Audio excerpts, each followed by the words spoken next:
بسم اللہ الرحمن الرحیم۔ السلام علیکم دوستو، دنیا بھر کی خبروں میں آج آپ سنیں گے، لیکن اس سے پہلے اگر ہو سکے تو لائک اور سبسکرائب کا بٹن ضرور دبا لیں۔ شکریہ۔ روسی صدر کی جانب سے جنگ بندی حیران کن ہے۔ برطانوی شہزادے کے ہاتھ بھی افغان عوام کے خون سے رنگے ہوئے ہیں۔ یہودی وزیر کے مسجد اقصی میں گھسنے کا نتیجہ سامنے آ گیا۔ اسٹیبلشمنٹ ہمیں نیوٹرل نظر نہیں آ رہی۔ عمران خان نے پاک فوج کی کاوشوں کو ضائع کیا۔ شہباز شریف۔ موٹر سائیکل سواروں کا گروپ عمرہ کے لیے سعودی عرب روانہ۔ سطح سمندر سے پانی جمع کرنے کا منصوبہ۔ خلائی گزر کا وارم ہول دوسری کائناتوں میں پہنچانے میں ایک راستہ فراہم کرتا ہے۔ سائنسدان۔ میں بھوکی ہوں، مجھے کھانے کے سوا کچھ نہیں چاہیے۔ تو آئیے چلتے ہیں خبروں کی تفصیل کی جانب۔ روسی صدر پیوٹن نے اپنی افواج کو یوکرین میں 36 گھنٹے کی جنگ بندی کا حکم دیا ہے۔ پیوٹن کے حکم کی تعمیل میں یوکرین میں دوپہر سے جنگ بندی کا نفاذ ہو گیا ہے، جو 7 جنوری کے آخر تک جاری رہے گی۔ خیال رہے دوستوں کہ یوکرین کے 1100 کلومیٹر پر روس کے ساتھ جنگ گزشتہ برس فروری سے جاری ہے، تاہم روسی صدر کی جانب سے عارضی جنگ بندی کا اعلان نہ صرف غیر متوقع بلکہ حیران کن بھی ہے۔ روس کے عارضی جنگ بندی کے اعلان کو یوکرین نے ایک جنگی چال قرار دیتے ہوئے مسترد کر دیا ہے، تاہم ابھی یہ واضح نہیں ہو سکا کہ یوکرینی فوجی عارضی جنگ بندی کے دورانیے میں روسی فوج پر حملہ کریں گے یا نہیں۔ صدر پیوٹن کی جانب سے جاری بیان میں یہ نہیں بتایا گیا کہ اگر یک طرفہ جنگ بندی کے دوران یوکرین کی فوج حملہ کرتی ہے تو روسی فوج جوابی کارروائی کرے گی یا نہیں۔ امریکی صدر جو بائیڈن نے بھی روسی صدر کے جنگ بندی کے اعلان کو مسترد کر دیا ہے اور کہا ہے کہ صدر پیوٹن اس فیصلے کی آڑ میں مزید توانائی کے لیے کچھ وقت آرام چاہتے ہیں۔ اقوام متحدہ نے روسی صدر کی جنگ بندی کے فیصلے کو سراہتے ہوئے کہا ہے کہ دونوں ممالک کو مستقبل میں جنگ بندی کی جانب جانا چاہیے۔ روس نے جنگ بندی کے فیصلے کی وجہ تو نہیں بتائی، تاہم یہ فیصلہ روس کے آرتھوڈاکس چرچ کے سربراہ پیٹریارک کیرل کی جانب سے کرسمس کی چھٹی کے لیے جنگ بندی کی تجویز کے بعد سامنے آیا۔ یاد رہے دوستو کہ روس کا آرتھوڈاکس چرچ جولین کیلنڈر کے مطابق کرسمس 7 جنوری کو مناتا ہے اور یوکرین میں بھی ہزاروں افراد اسی دن کرسمس مناتے ہیں۔ دوسری طرف جرمن نے کہا ہے کہ کرسمس کے موقع پر یوکرین میں روسی جنگ بندی ان لوگوں کے لیے نہ آزادی اور نہ ہی سلامتی لائے گی جو ہر روز خوف میں رہتے ہیں۔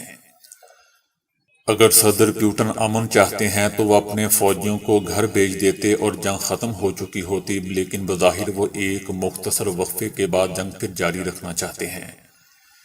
یوکرین نے صدر پیوٹن کی طرف سے تجویز کردہ جنگ بندی کو منافقت قرار دیتے ہوئے کہا ہے کہ روس کے ساتھ عارضی جنگ بندی صرف اسی صورت میں ہو سکتی ہے جب وہ اپنے زیر کنٹرول علاقوں کو چھوڑ دے۔ ہم نے روسی جنگ بندی کو قبول کرنے کے لیے روس کے اپنے ملک کی سرزمین سے انخلاء کی شرط رکھی ہے۔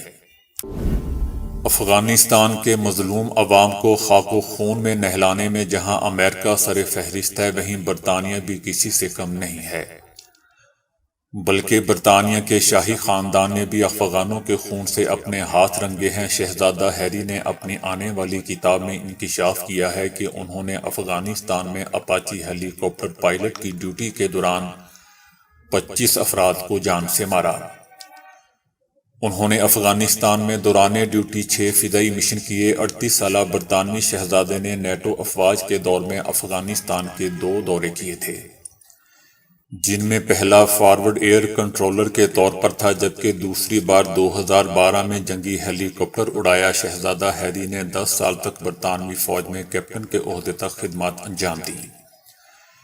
شہزادہ ہیری کا کہنا ہے کہ افغانستان میں دوران ڈیوٹی کی ہلاکتوں پر فخر ہے اور نہ ہی کوئی شرمندگی ہے۔ جنگی حالت میں مارے جانے والوں کو شطرنج کے مہرے سمجھ کر بساط سے ہٹایا۔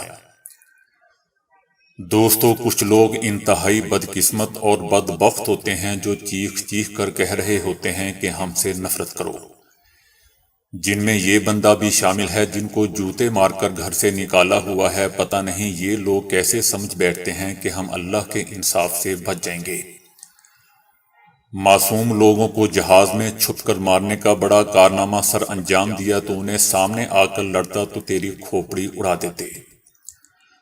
بہرحال شہزادہ ہیری کی یہ متنازع کتاب کی اشاعت رکوانے کے لیے برطانوی شاہی خاندان کی کوششیں ناکام ہو گئی ہیں۔ شہزادہ ہیری کے کتاب میں شہزادہ ولیم سے متعلق بھی انکشافات اور الزامات ہیں۔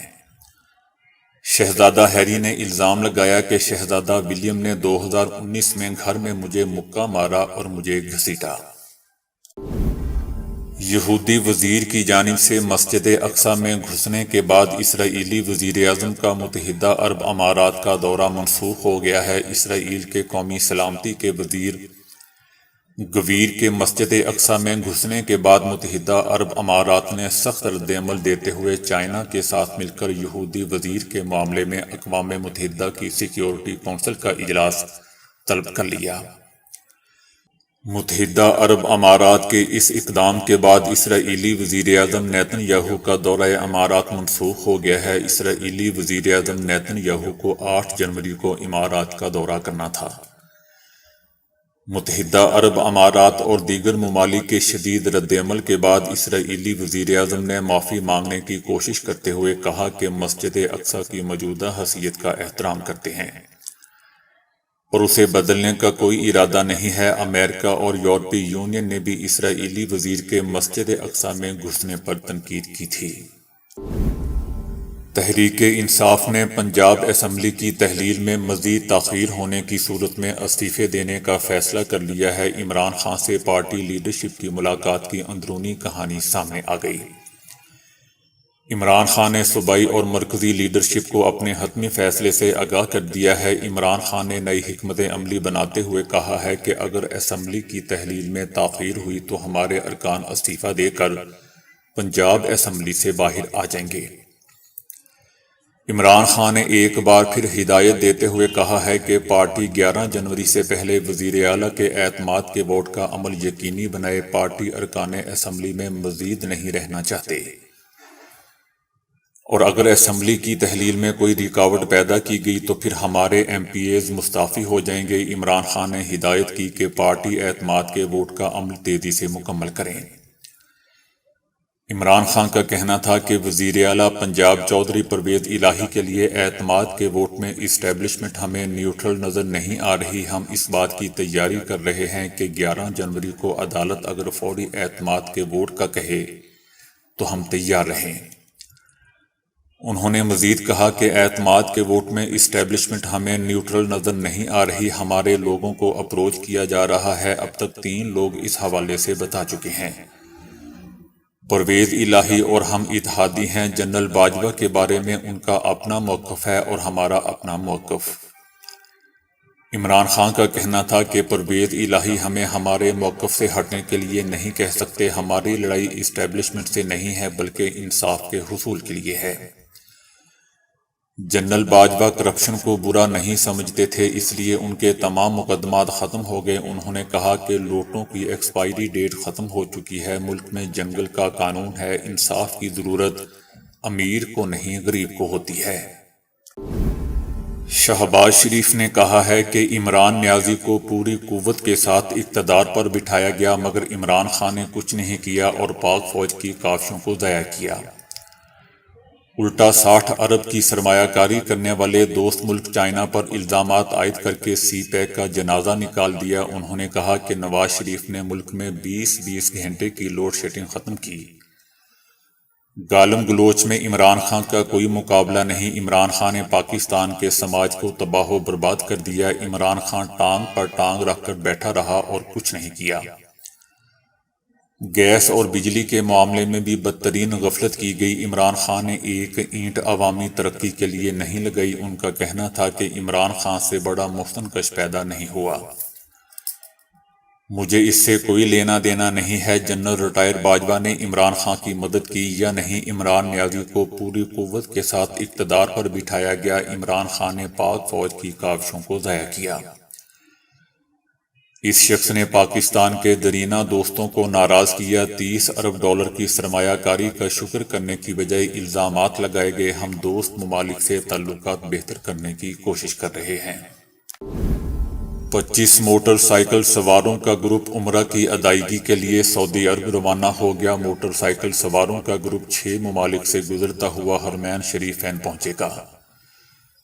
25 بائیکرز کا قافلہ پاکستان سے ایران، عراق، کویت، اردن اور UAE سے گزرتا ہوا سعودی عرب پہنچے گا۔ بائیکرز 14,000 کلومیٹر سے زائد سفر طے کریں گے۔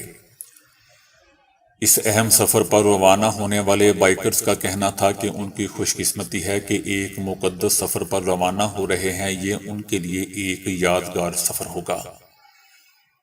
دوران سفر بائیکرز پاکستان کی طرف سے امن، دوستی اور بھائی چارے کا پیغام پہنچائیں گے۔ بائیکرز کے مطابق اس طویل سفر سے متعلق انہوں نے مکمل اسٹڈی کی ہے۔ کس جگہ قیام ہوگا، سیکیورٹی انتظامات سمیت تمام تیاریاں مکمل کی گئی ہیں۔ سائنسدانوں کے مطابق سمندر کی سطح پر موجود لامحدود مقدار میں آبی بخارات کی صورت میں موجود پینے کے قابل پانی کو حاصل کر کے دنیا میں سنگین ہوتے پانی کے مسئلے سے نپٹا جائے گا۔ ایک ایسے انفراسٹرکچر میں سرمایہ کاری کی ضرورت ہے جو سمندر کی سطح پر آبی بخارات کو اکٹھا کرنے کے قابل ہو۔ تحقیق میں دنیا بھر کے 14 ایسے مقامات کا جائزہ لیا گیا جنہیں پانی کی قلت کا سامنا تھا۔ پانی کی قلت عالمی مسئلہ ہے اور امریکہ بھی اس سے متاثر ہو رہا ہے۔ پانی کی سطح پورے مغربی امریکہ کو متاثر کر رہی ہے۔ محققین کا کہنا تھا کہ ماضی کی فالتو پانی کی ری سائیکلنگ، مصنوعی بارش اور پانی سے نمک نکال کر قابل استعمال بنانے کی تراکیب کے سبب بہت محدود نتائج حاصل ہوئے ہیں۔ بالآخر ہمیں ایسے طریقہ کار کی ضرورت ہوگی جو ہمارے لیے پانی کی فراہمی کو بڑھائے۔ ہمارا خیال ہے کہ یہ تجویز کردہ نیا طریقہ کار یہ مقصد بڑے پیمانے پر پورا کرے گا۔ ایک نئی تحقیق میں بتایا گیا ہے کہ اگر کوئی خلا میں موجود وارم ہول میں گر جائے تو اس کا واپس آنا تو ممکن نہیں، لیکن اس کے پاس اتنا وقت ضرور ہوگا کہ وہ دنیا میں واپس پیغام بھیج سکے۔ وارم ہول، جس کے متعلق یہ خیال کیا جاتا ہے کہ یہ ہمیں کائنات کے دور دراز حصوں تک یا دوسری کائناتوں میں پہنچانے میں ایک راہداری فراہم کرتا ہے، لیکن ابھی تک کسی قسم کا کوئی وارم ہول سائنسدانوں کے مشاہدے میں نہیں آیا۔ سائنسدانوں کے مطابق وارم ہولز کی سب سے عام قسم میں اگر کوئی مادہ داخل ہو تو وہ انتہائی غیر مستحکم ہوتے ہوئے ختم ہو جائے گا۔ تاہم یہ بات واضح نہیں ہے کہ ختم ہونے کا یہ عمل کتنی تیزی سے ہوگا۔ امریکی کالج آف ہولی کراس کے سائنسدان بین کائی نے کمپیوٹر سمیولیشن میں ایک مشن کو وارم ہول میں بھیجا۔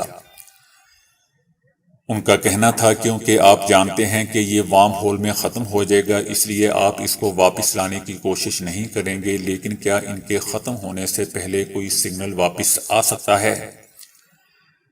تحقیق میں معلوم ہوا ہے کہ ایسا ممکن ہے۔ بین کائی کی سمیولیشن نے اس بات کی تصدیق کی کہ عام مادے کا ان وارم ہول سے گزرنا یکسر مختلف تجربہ ہوگا۔ اس کے سبب یہ وارم ہول بند ہو جائے گا، جس کے بعد اس کی جگہ بلیک ہول نما چیز رہ جائے گی۔ تاہم یہ عمل اتنا آہستہ ہوگا کہ تیزی سے چلنے والا مشن وارم ہول مکمل طور پر بند ہونے سے پہلے روشنی کی رفتار سے سگنل واپس بھیج سکے گا۔ نیوز تلاش کرتے ہوئے دوستو، بعض اوقات بڑی مشکل نیوز سامنے آ جاتی ہیں جس کو براڈ کاسٹ کرنا کافی مشکل ہو جاتا ہے۔ شام میں جاری خانہ جنگی نے عام شہریوں کا نہ صرف سکون برباد کر رکھا ہے بلکہ ہر طرف بھوک اور افلاس کے ڈیرے ہیں۔ اس کی تازہ مثال سوشل میڈیا پر یہ پوسٹ کی جانے والی ایک ویڈیو ہے جس میں بھوک سے نڈال ایک عمر رسیدہ خاتون کو کھانے کے لیے فریاد کرتے سنا جا سکتا ہے۔ یہ خاتون ایک شامی پناہ گزین کیمپ میں رہ رہی ہے۔ وہ اپنا دکھ بیان کرتے ہوئے کہتی ہے کہ میں بھوکی ہوں، مجھے کھانے کے سوا کچھ نہیں چاہیے۔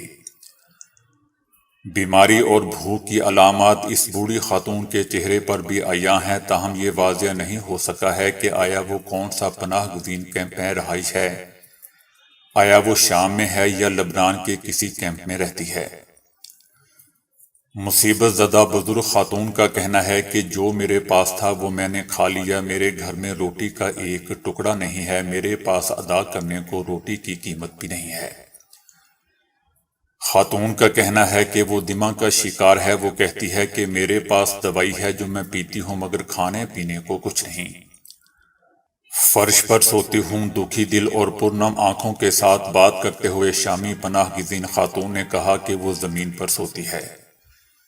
وہ کبھی کبھی قریبی کیمپ میں کھانا لینے بھی جاتی ہے۔ اس نے بتایا کہ 2 دن پہلے وہ بھوک کی وجہ سے سو نہیں سکی۔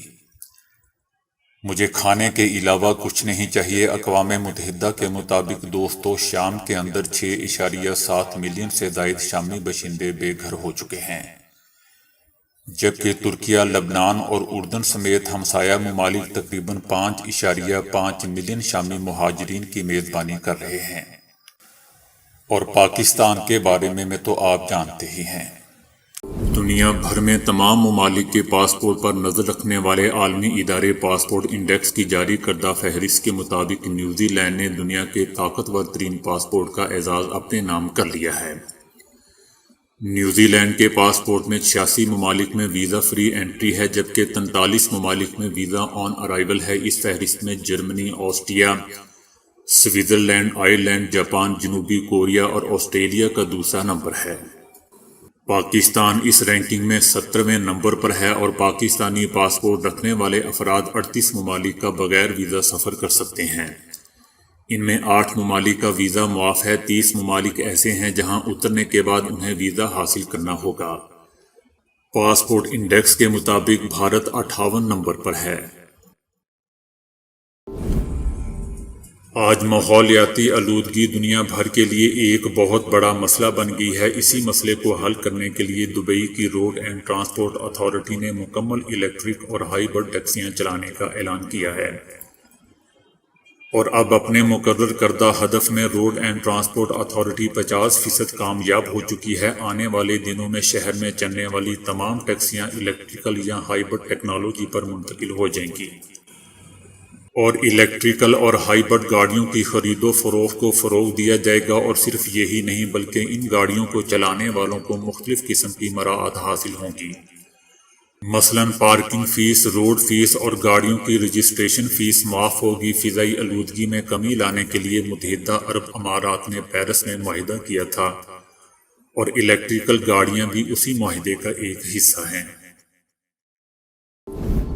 انسان اگر کچھ بھی کرنا چاہے تو اسے خدا کے سوا کوئی طاقت نہیں روک سکتی، اور پھر اس دنیا میں فٹ اور جوان رہنا کون سی مشکل بات ہے۔